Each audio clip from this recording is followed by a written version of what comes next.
Quick question. Do you consider yourself to be a good listener? I'm listening. Now, before you answer that too quickly, let me ask it another way. When someone disagrees with you, or when they talk longer than you expected, when they say something you've already heard 100 times, are you still listening?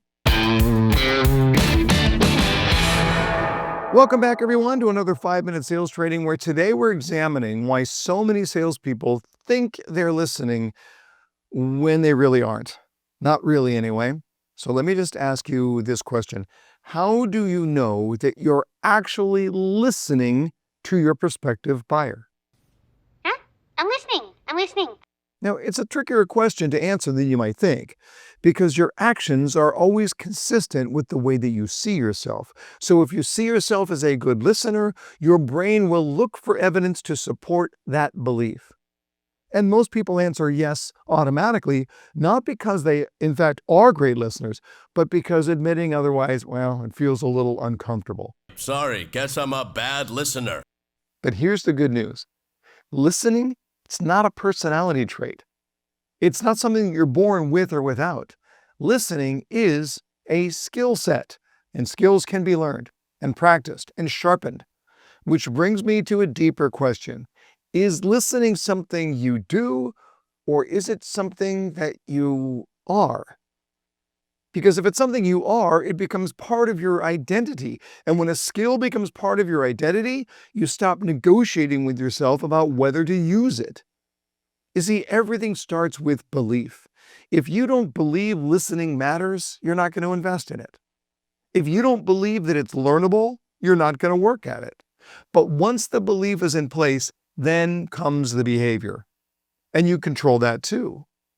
Now, here's the simple truth that we sometimes dance around in sales. From the buyer's perspective, listening equals caring, which means partial listening feels like partial caring, and distracted listening feels like disinterest. You think I don't care? I know you don't care. Now, that may not be fair, it may not be accurate, but in the buyer's mind, it is real. Most sales training covers the obvious stuff when it comes to listening. Don't interrupt, paraphrase or repeat back what you hear, smile, nod, all good things, all necessary things. But I want to give you something less obvious, some listening disciplines that separate professionals from amateurs. Let's do it. First, discipline your attention. Real listening requires presence, not just physical presence, but mental presence. If you're already planning your response while the customer is still talking, you're not really listening. You're just waiting. And your buyer can feel that. When your attention is steady, they relax. When it wanders, they shorten their answers. So the first step is to listen with intention. Second, build the habit of staying in a conversation longer than expected. Most people stop listening as soon as they think they got the point. But oftentimes, the most important information comes after the obvious part. Get comfortable inviting people to continue. Simple phrases like, walk me through that, or help me understand that better. These signal that you're not in a hurry to move on, and that matters. Now, third, listen for reasons and not just requests. Buyers are very good at telling you what they want, but they're far less practiced at explaining why they want it. If you only hear the request, you're missing the opportunity. The why gives you context, and then leverage, and then clarity. And sometimes all it takes is a gentle follow-up question in order to uncover that. Fourth, pay attention to emotional cues. People don't make decisions based solely on logic, and we know that. They move when emotion reaches a certain threshold.